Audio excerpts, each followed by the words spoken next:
Hey guys, this is Anime Ball Z here, and today we're going to be doing the second part to what if Goku absorbed the Dragon Balls. Please like the video if you haven't already and subscribe. It's totally free and you can unsubscribe whenever you want. There's nothing much else I'd like to say in the intro, so without further ado, let's get into the video. Slick talker since a jet. Winter time, all the time, ooh, yeah. Look at the way that I move, swag. Disrespectful and I'm rude, okay. I had cocaine in the school. Frieza returns to his ship and the Ginyu Force are on their way. Nappa, Vegeta and Raditz are currently here, and with Vegeta having been healed, he's ready to lead his squad. Here, Vegeta is at a village and has Nappa and Raditz there as his wingmen. He needs the Dragon Balls and the Namekians can already feel the evil exuding from him. They aren't going to hand him a single thing at all. Vegeta isn't fond of their resistance and goes in to slay the first. It's an innocent youngling that goes flying through a building. Now they look more terrified and are about to give in, however Hope itself arrives. Goku lands in front of the three Saiyans and his intense landing even makes the Namekians fall back as well. Kakarot, Vegeta whispers to himself with shock and surprise. Is this what you guys keep doing? Killing innocents? I can't let you carry on doing this, Goku shouts. Move out the way Kakarot before I make you move, Vegeta roars. Goku just lifts his hand and the killed Namekian kid rises up from the dead. Goku then starts coughing repeatedly. Looking at his hand, there are droplets of blood there. Things aren't looking great for him. Vegeta knows that he can't fight Goku directly. What happened on Earth nearly killed him and he can barely remember it happening. One moment he was ready to blast the planet to smithereens and in the next he could feel his ribs cave in and his vision fade. However, he takes out his rage in other ways. He goes straight for the Namekians beside him, but Goku grabs his hand and flips him over his shoulder to slam him into the ground. The slam is powerful and even makes a house crumble to the ground. Vegeta coughs out blood, then Goku stands on his chest to keep him in place. I'm ordering all three of you to stop this. I don't want to have to bring you down, but if you keep testing me, I must. I will not let you hurt innocent people, Goku says, before breaking out into another coughing fit. Even with his weakened body, Vegeta could do nothing to lift his foot from his chest. Also, once he starts coughing, he doesn't realize how hard he's pressing on him. His armor breaks and Vegeta coughs out even more blood as his bones slowly break. Goku falls back in reaction as that wasn't his intention, but this is enough to make the Saiyans retreat before anything worse can happen. The Namekians at this village thank Goku for his efforts, and with this they heal his body and then give him their Dragon Ball.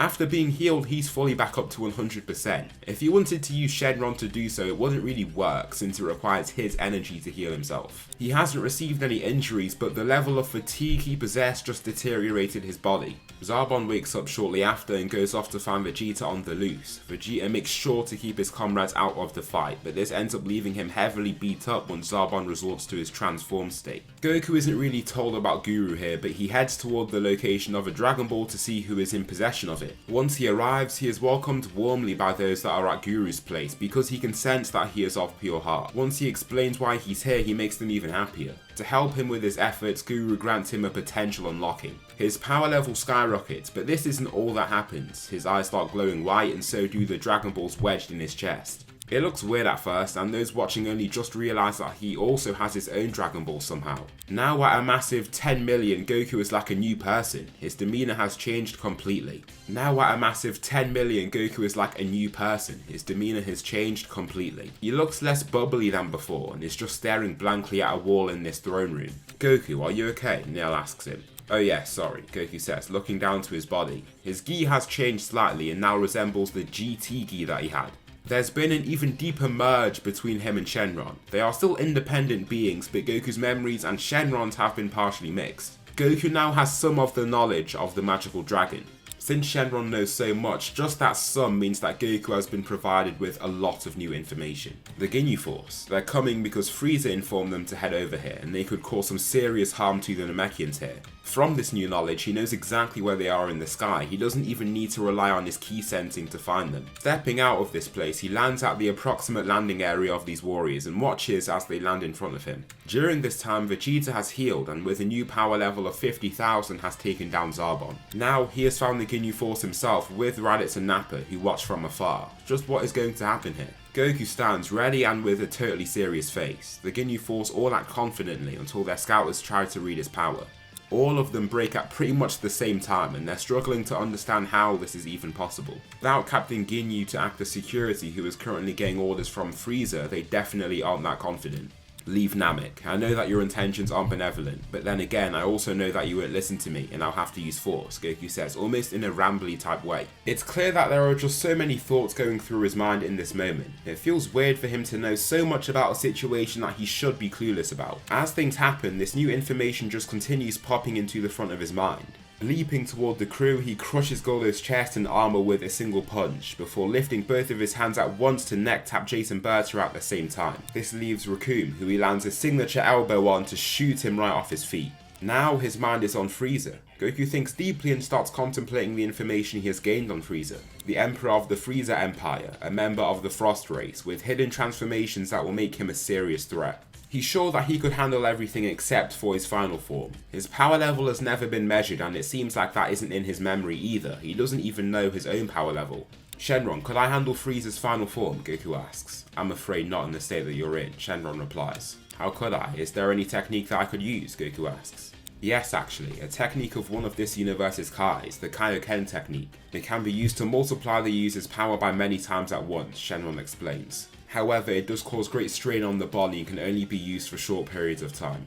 Goku grits his teeth upon realizing that he'll just be handed power if he goes for that technique. It's not even something that he worked for, however he has to use that power or else a lot of innocent people are going to die here. He's gotten stronger so he can revive more people, but he doesn't want to have to revive those that have been killed. Even if they return to life, those people shouldn't have to go through such experiences. Even with his improvement, his wishes are still finite and bound by his stamina. It's better he ends this now. Okay, I want proficiency with that technique, Goku says, struggling to force the words out. His Dragon Ball shine and the wish is granted. It's over for Frieza. Flying across Namek at extremely high speed, he arrives in front of Ginyu, who looks startled by his sudden arrival. Not only that, he realizes that he didn't even see him fly over here. He did see a weird light all the way at the horizon an instant before he arrived, and that's when he thinks, he can't be that fast, can he? All of these thoughts rush through his mind and he just looks to his scouters to see the massive reading before it breaks. It crosses 5 million before it literally just can't read the power. His body starts involuntarily shaking and Goku pounces. Tapping him in the neck, he also passes out, then Goku dives down toward Frieza. Descending, he looks through the glass of his ship to stare him down, flying in front of the large window.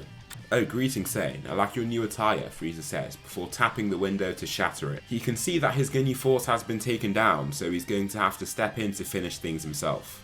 You have worked your way through the best men of my army. I respect that power, but that is a heinous crime in my empire. You will have to pay with your life, Frieza explains. The 3 people from the side watching this happen are totally shocked. This can't be happening. The Saiyan of prophecy that would rise up to take down Frieza, the legendary Super Saiyan. It has to be Goku. Who else could it be? A being that seems to be nigh omniscient with a bottomless well of power. The Saiyan to rise up and take down Frieza for good. There's no need trying to fight me with that form. Use your final form, Goku says. This knowledge that he certainly shouldn't have flusters Frieza. Okay, I don't know how you've heard about that, but that wish of yours will be your greatest regret. Nobody's seen my true form for a reason, Frieza states. I know, Goku blankly states. His ordinary form, these are merely states that he has to create to weaken himself so that his power can be properly managed. He knows it all.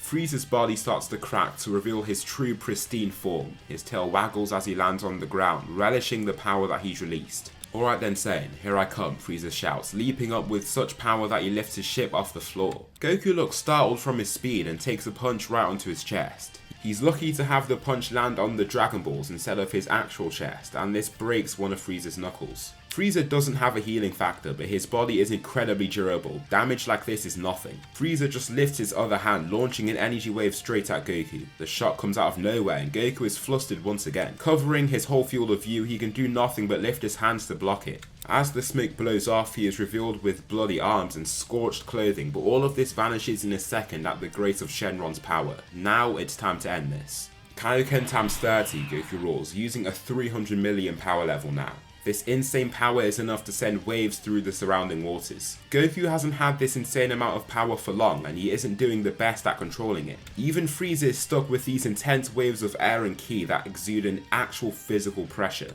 With his eyes squinted, all he can see is a scarlet red light that roars violently and chaotically. Goku, now 30 times stronger.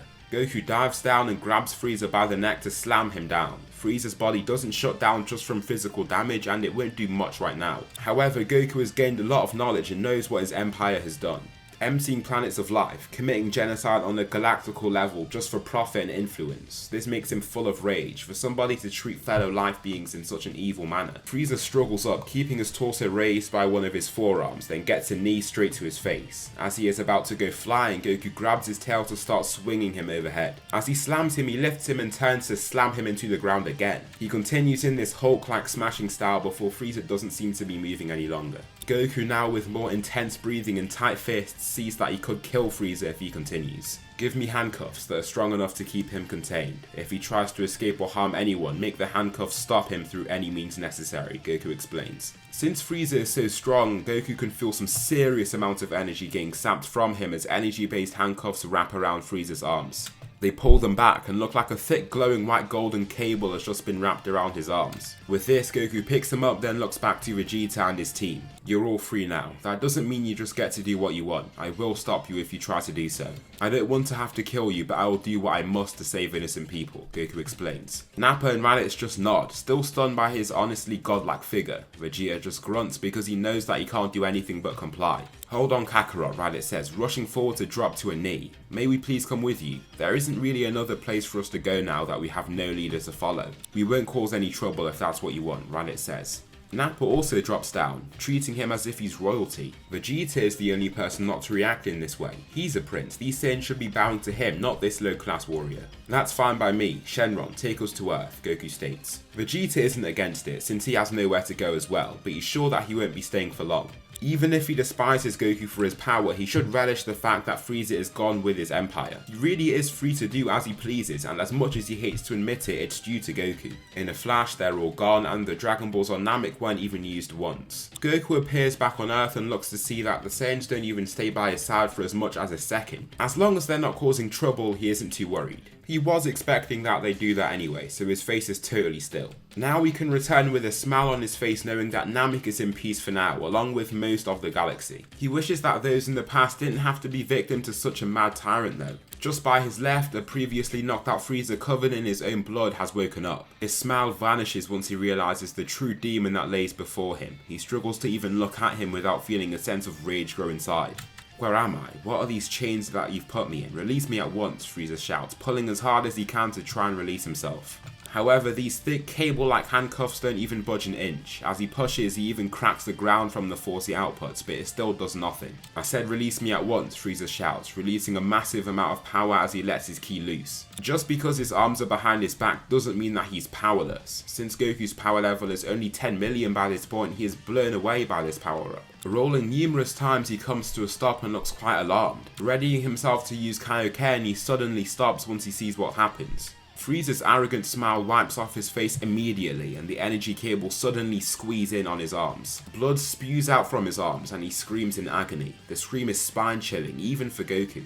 Shaking, Frieza falls to complete silence and is left with still almost dead eyes. It's clear that he won't be resisting again.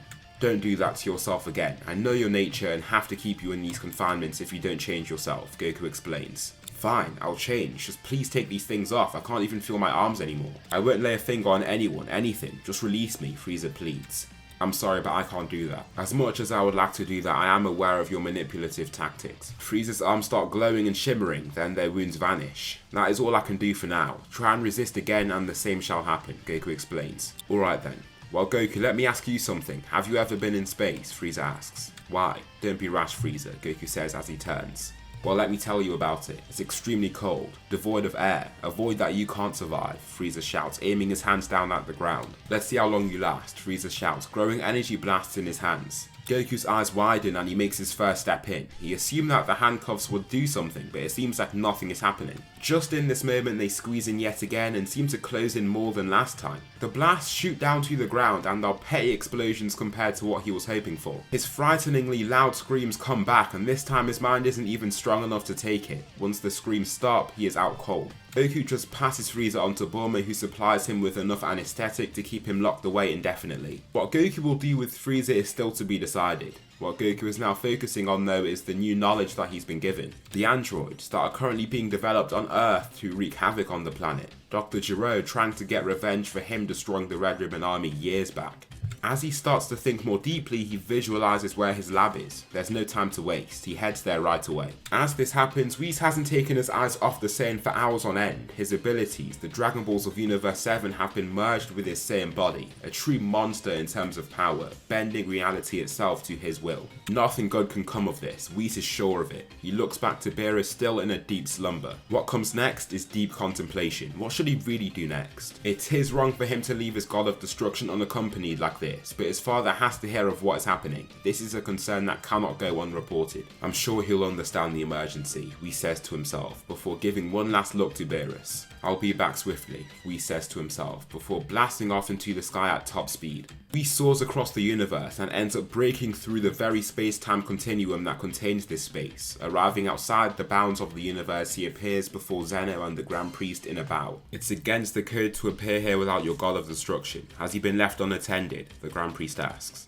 Yes, but it's a dire emergency, father. Are you aware of the Dragon Balls that are in the twin universes, Universe 6 and 7? Whis asks. Vaguely, Dragon Balls that when assembled together can summon a dragon capable of making certain wishes. This doesn't seem like an emergency, the Grand Priest replies. It certainly is, father. A mortal of Universe 7 has recently merged with them. Now, instead of only being able to make a single wish for a year, he can continuously make almost any wishes he wants at the click of a finger, Whis explains. I thought that these things had a cooldown period. Surely if this mortal had this ability, they'd still have to wait for a certain amount of time before making another wish. No, it doesn't seem to work that way. It's tied to his stamina, so he cannot just wish for things endlessly, but a quick night's slumber seems to reset those energy levels, Whis replies. Now this makes the Grand Priest a little more concerned. Even Zeno listens in to see what more he has to say. Okay, I guess this is dire. Zeno, what should we do about this? Do we destroy them? The Grand Priest asks. Zeno doesn't immediately reply and just thinks to himself. He's heard the whole conversation and is aware of the graveness of the situation. A mortal with such power could soon transcend them. The whole hierarchy of the multiverse could crumble at the hands of this person. What is their nature? The Grand Priest asks, to break the silence. His nature? Yes, his nature, personality, morals, beliefs, the Grand Priest states. I mean, he is of pure heart. That's the only reason why I didn't feel the need to jump in and take him down directly. His mind is devoid of evil. All that he has used his powers to do is save others. He stopped the whole species from being slaughtered not too long ago, just out of the kindness of his own heart, Whis insists. If that is true, then I won't destroy him. There's no need to. If something bad happens, tell me about it immediately and I'll sort it out, Zeno says, with his signature childlike voice. Shortly after this, Whis is dismissed and told to keep a close eye on this mortal that he has reported. Goku arrives in front of Jiro's lab and uses a simple Ki blast to destroy the opening. Jiro, who is hard at work meticulously developing his android, screams upon seeing this. Not once has he even heard a noise from his entrance when working in this lab. He chose pretty much the middle of nowhere to conduct his research for a reason, but somehow he's been found already and possibly by the worst person that he could ask for. He's been sending out drones to watch over Goku from his arrival and he hasn't seen anything good. This Saiyan is extremely strong. Luckily for him, he's an android himself, and Android 19 that is stood motionlessly inside the lab almost comes to life upon seeing him. Before he can do anything though, Goku begins using Kaioken times 30 and then shoots a few precise laser beams through certain areas of the bar. He aims for the most integral components within the android system. He first went for the infinite energy supply, then moved on to some of the other core components to waste 19 in less than a second. I don't want to have to kill you, but you have to stop all this. Your plans have failed, Goku announces, looking around at the several androids kept stored up here. Jiro only has one option left. They may still be prototypes, but he needs to let them go. If he doesn't have anyone to protect himself, he could die here. Even if he is an android, 19 was taken out so quickly by him and he could meet a similar fate. Jiro rushes over to the supercomputer at the center of his lab, but Goku just grabs his hand before he can do anything. Don't try and resist, there's no point in continuing. As soon as he sees Jiro trying to attack him again, he taps him on his neck. The android doctor falls to his feet and his plans have been foiled. Creating those handcuffs yet again, Goku really can feel his fatigue piling on. Okay, last wish, Goku says to himself, wiping blood now dripping from his nose. However, he turns to see the androids 17 and 18. That's when even more information floods through his mind, being supplied by the thoughts from Shenron. They used to be humans until they were captured and turned into these beings by Jiro. He has to do something about it. Give their minds back to them and free them, Goku says, before he actually coughs out a lot of blood from the strain on his body. Beware of your limits, Goku. You are strong, but you are not a deity. Keep pushing yourself like this and you could die, Shenron explains. Just make the wish, Goku says, before coughing out even more blood and thrusting himself out the lab. Android 17 and 18 are returned to life, with their minds clear of the programming from Gero. However, what they're left with is their android bodies. After making these wishes, Goku takes his well-deserved break and feels nice and rejuvenated after this time. As he rests, Vegeta, Nappa and Raditz are all training together on Earth. Vegeta feels disgusted with how weak he is in comparison to Goku and wants to reach his level. He believes the position of first place should be reserved for himself and for himself only. This carries on for a whole year when there is just peace and training on Earth. Vegeta hasn't done much here because he quite frankly knows that he can't. If he was to try and fight Goku now, he would most certainly lose. After seeing Frieza incapacitated in some pod at Bulma's workplace, he can see Goku's overarching influence everywhere. There's no way for him to step out of line or even beat him in a fight, at least not yet. Gohan wants to train to be like his father, but Goku takes things light. This is because he knows his nature. Even if he has been trained at a young age, it is not like him to love fighting strong foes. That same desire isn't really seen in Gohan, as we know. Since Goku already knows this, he doesn't go overboard with the training that he puts him through. After this, somebody arrives from the future Trunks. Upon arriving, he believes that there should be a group of Earthlings watching Goku take down the Mecha Frieza and his father King Cole, but he meets no such thing. All he sees around him is a calm wasteland that looks devoid of life. Upon arriving, Goku lands in front of him upon sensing his ki. Goku has been kept comfortable with his knowledge, but Shenron is not aware of future Trunks at all, neither is he. This makes him on edge. "Who are you?" he asks, with hostility. Trunks is a little taken aback by his reply, but gives a response. Did you just fight Frieza here?" Trunks asks. "Frieza? No, I've kept him restrained for the past year," Goku explains.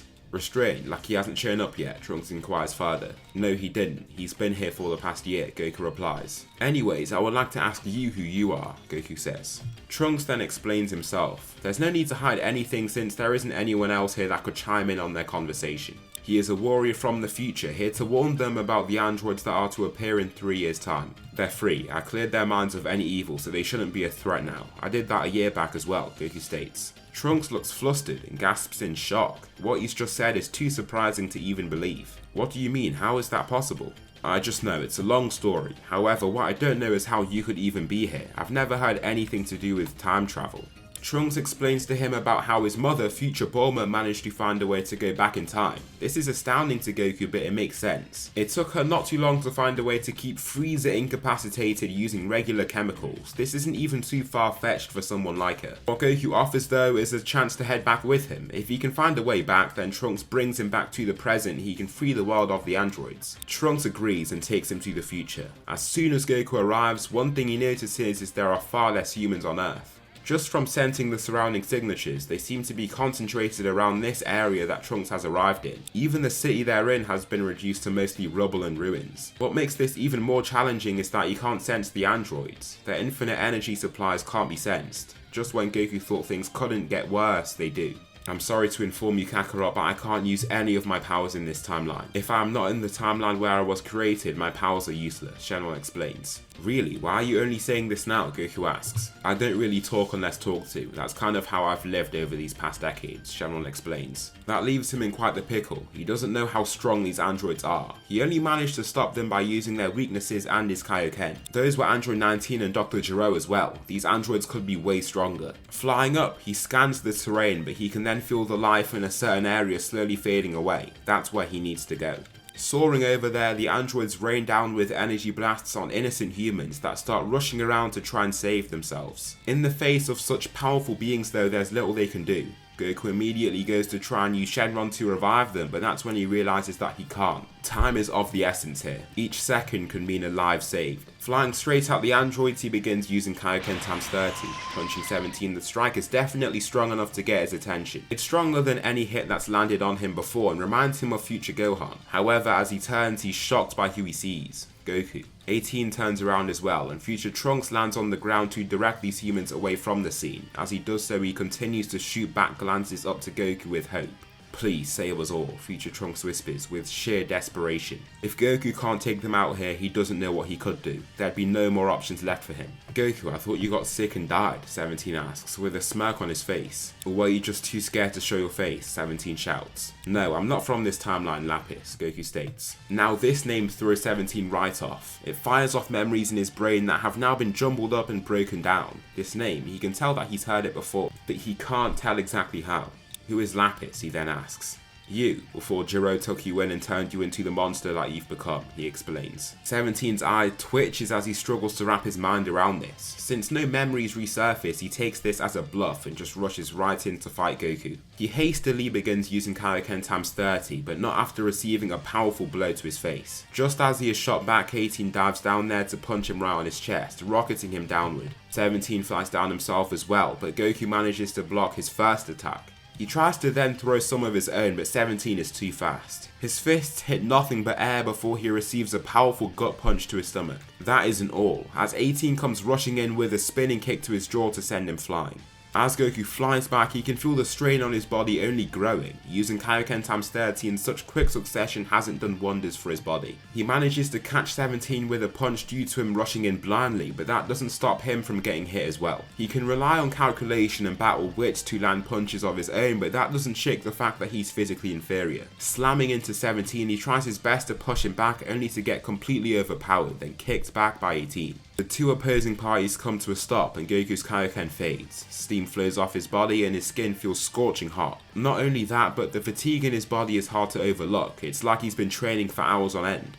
As he continues to fight, Trunks can see that he isn't using Super Saiyan. He was a fool to think that someone from the past could help him. Hope and desperation blinded him. It was too good to be true. Nobody could handle the androids, not even Gohan. Even if Goku didn't get sick, he would have met the same fate as the rest of them. His mind continues to go wild, rambling on with these thoughts as he watches on. Things really aren't looking good for his whole timeline. Goku gets grabbed by 18, who lifts his arms back and lets 17 rain in with punch after punch, with some point blank energy blasts mixed in there too. Shenron, who is in his mind, can do nothing but watch as Goku continues to get beat down like this. Did you really think you had a chance, Goku? 17 asks, before headbutting him. His head drops down and his breath starts to weaken. However, he begins using Kaioken times 30 again and pulls to try and free himself. Even with this pull, 18 can use her raw strength to keep him in and pulls his arms back before he can escape. 17 then throws a handful more punches at his face, just taking the chance while he has it. Goku doesn't even keep using Kaioken. There's no point. He can't even make himself strong enough to free himself. Without Shenron to help, it looks like it just might be the end of the road for him. I thought that my programming was all useless, but now that you've come back, I can actually kill the Goku, 17 says, flying toward him before placing his hand on his chest. Goku is stuck here. Before he can get blasted by any sort of blast, he roars at the top of his lungs. 17 just thinks it's a random fit, but 18 then feels a bunch of ki flushing into her face. Goku's golden aura appears and his eyes brighten up to a sky blue. His hair raises and turns to gold, and Super Saiyan Goku is here. As he pulls as hard as he can, he manages to rip 18's arms straight from her body.